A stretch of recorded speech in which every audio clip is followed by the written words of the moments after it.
Hello, this is Kath King from EduKing Publishing, and welcome to today's video on emergent literacy in early childhood education.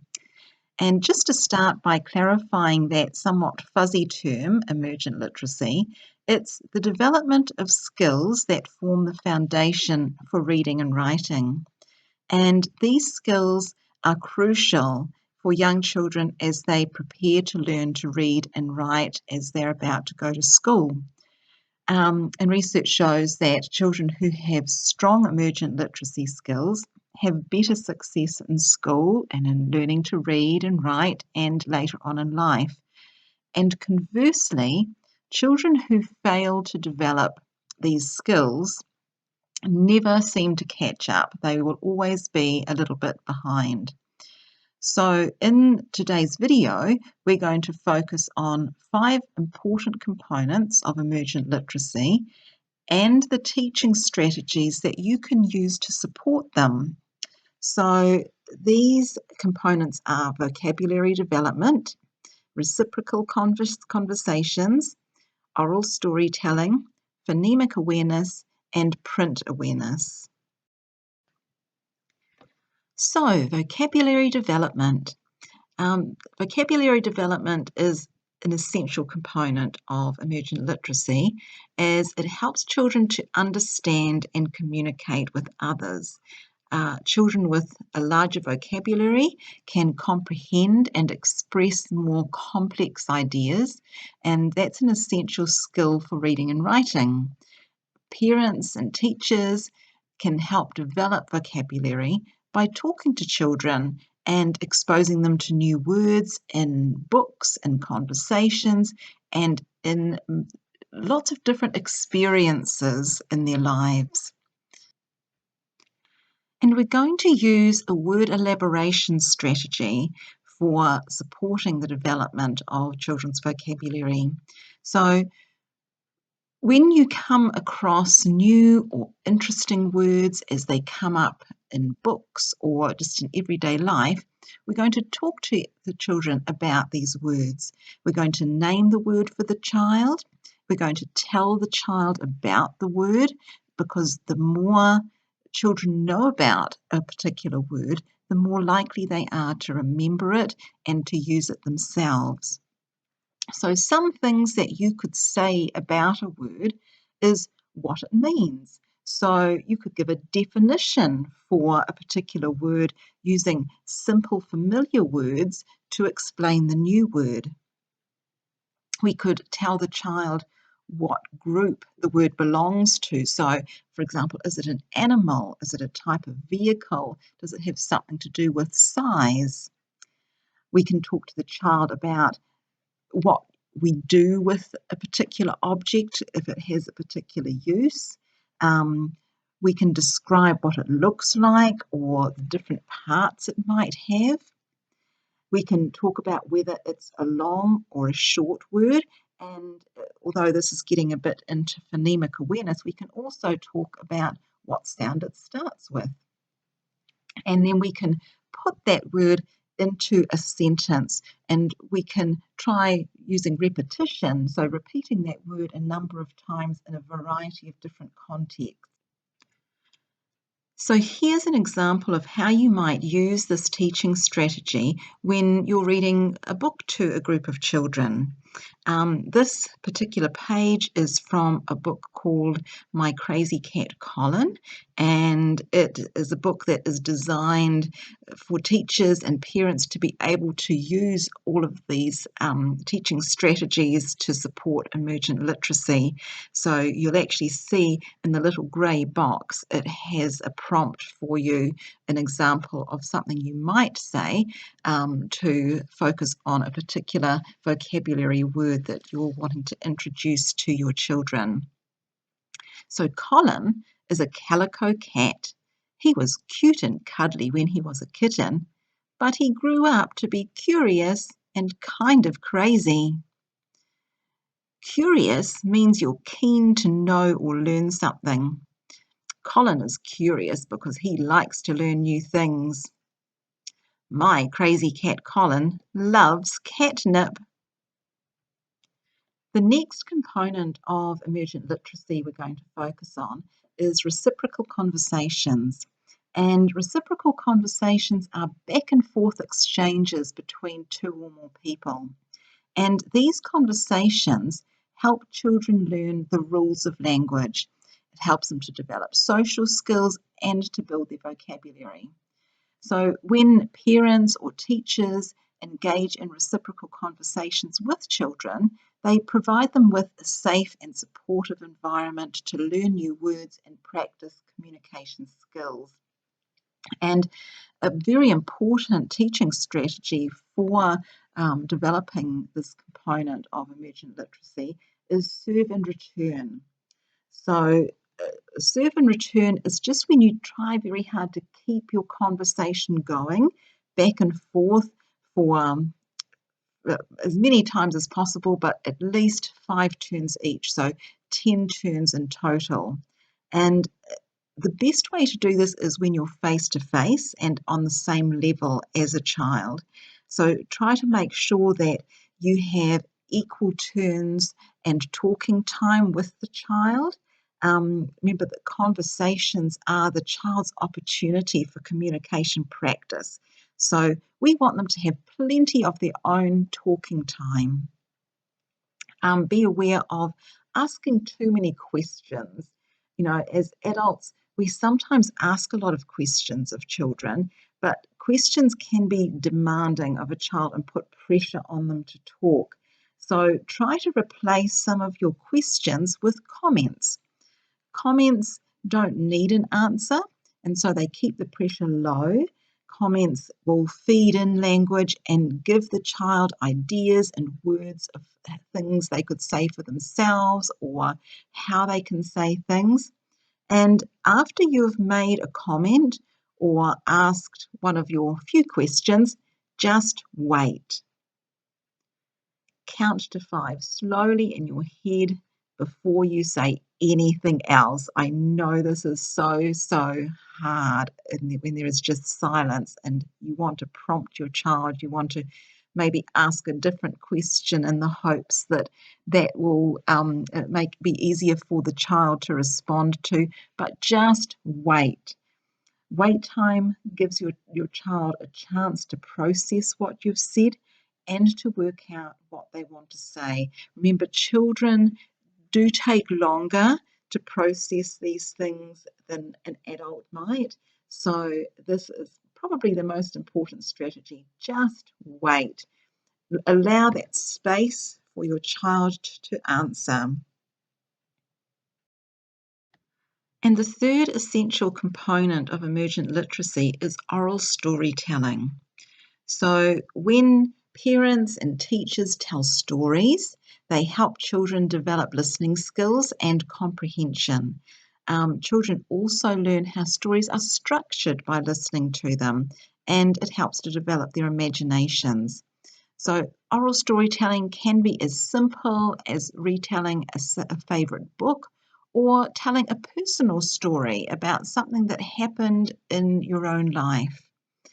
And so as your child is playing, maybe comment on what they're doing, feed in the type of language, the type of words or sentences that we might use when we're telling a story as you're narrating what they are doing.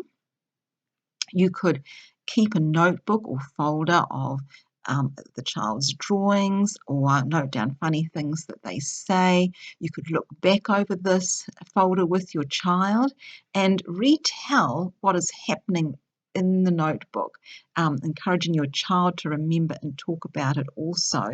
And if you are in an early childhood classroom, children's portfolios and their learning stories are a great tool to do this, to sit with them and let them tell you about things they remember, about things they might have been doing based on the photos that they can see in their portfolio.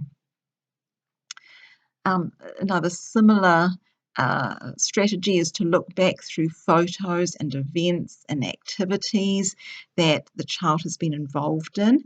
Make your own comments to retell what's happening, to provide a model, and then encourage the child to talk about it also. And maybe when a child's maybe a bit older, you could choose some favourite books of the child, books that your child knows really well, and retell the book together by just looking at the pictures without reading the words, and encouraging them to tell you what they can see is happening, what they remember is happening. And there are some key things to focus on when helping children to talk about an activity, an event, or a story, or a book. You can be prompting them to tell you who was there, where it was happening, when it was happening, and what happened. What happened first, what happened next, what happened then, and what happened at the end, what happened last. The fourth component is phonemic awareness. Phonemic awareness is the ability to hear and manipulate the sounds in words. And this skill is necessary for learning to read and write. Parents and teachers can help children develop phonemic awareness by engaging children in games and activities that focus on the sounds of words. Games like rhyming games, clapping out syllables, or playing with the beginning sounds of words. So one game you could play is How Many Parts, where you can clap, stomp, or jump the number of syllables you hear in a word. So, for example, how many parts can you hear in the word spaghetti? Spaghetti. There are 3 parts.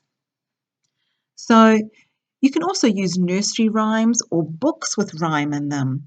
Dr. Seuss, Harry McCleary books are great for this. Eduking has some books, the series of books that focuses on emergent literacy has quite a lot of rhyme in it also. And point out the rhyming words to your child as you're reading. Oh, look, there's a cat and a hat. They rhyme. They sound the same at the end. They both end in at. Cat, hat. You can also sing or read rhyming sentences and then pause before a rhyming word and see if the child can say it, if they can fill it in. So, for example, Humpty Dumpty sat on the wall. Humpty Dumpty had a big.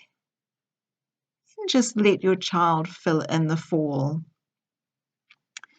You can also point out the first sound you can hear in a word, particularly words that interest children, something that they might be interested in.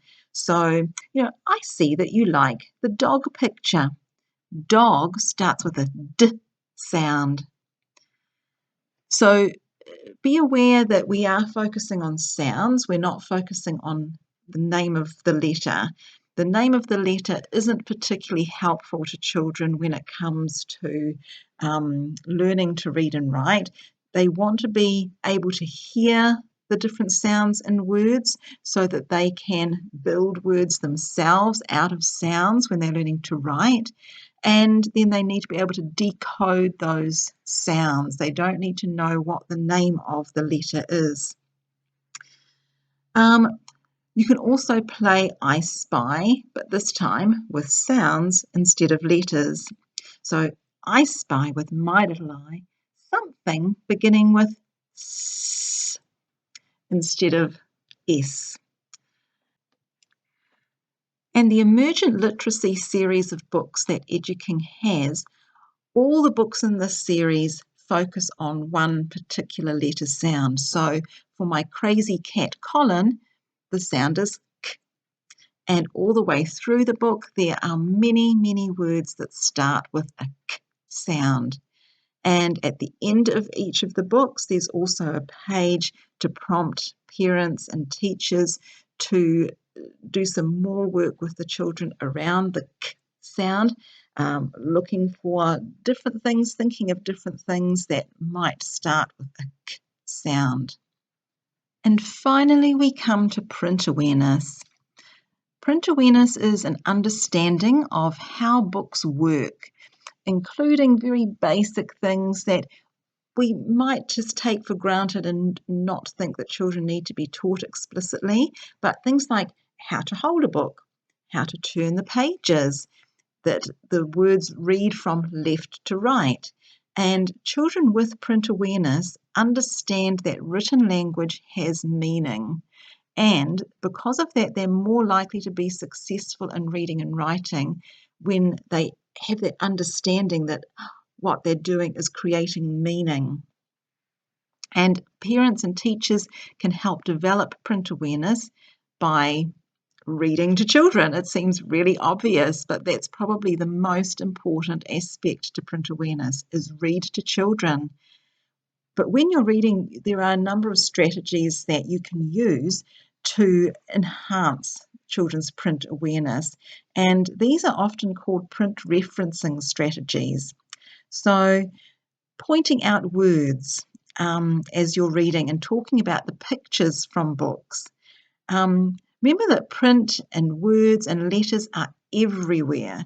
And so wherever you are, point out words and letters that you see, words on packaging, words and labels on clothing, letters and words on toys and road signs, and of course the words and letters in the books you're reading to them. Try and use the finger point method when reading to your child by running your finger under the words on the page as you read them. And tell your child that you're pointing to the words that you are reading so that they know what you're actually doing. Don't take it for granted that they'll put two and two together. Point out the environmental print within the book's illustrations, the writing that's in speech bubbles. Look, there's a word in this picture. What does it say? Yes, that street sign says stop. And if the book you're reading uses repetition, pause to encourage your child to fill in the missing words or phrases. And then when you've finished reading a book, play games looking for letters or words within the story that your child might be learning. Maybe focus on the same letter as the sound of the letter in the emergent literacy books that Eduking has, helping children to find all the different words with the letter C in them. And again, Eduking's emergent literacy books are designed to prompt parents and teachers with some different suggestions of ways that you can enhance print awareness. So on this page, one of the front pages of the book, we're telling the child this story is about a cat called Colin. This word says cat. Cat starts with a k sound. And then on the following page, we have the letter C. And you can tell the child, this is the letter C. C makes a k sound. Can you hear k when I say cat? The letter C looks a bit like a curled up cat. Let's say it together. K, cat. So those are the 5 important components of emergent literacy and some teaching strategies that parents and teachers can use to enhance children's emergent literacy. And as you can see, Eduking has a series of books that will support parents and teachers with this also. So I really encourage you to go and check that out on Amazon. The link is below in the description. And we'll see you again with another educational video. Thanks so much for watching. Bye-bye.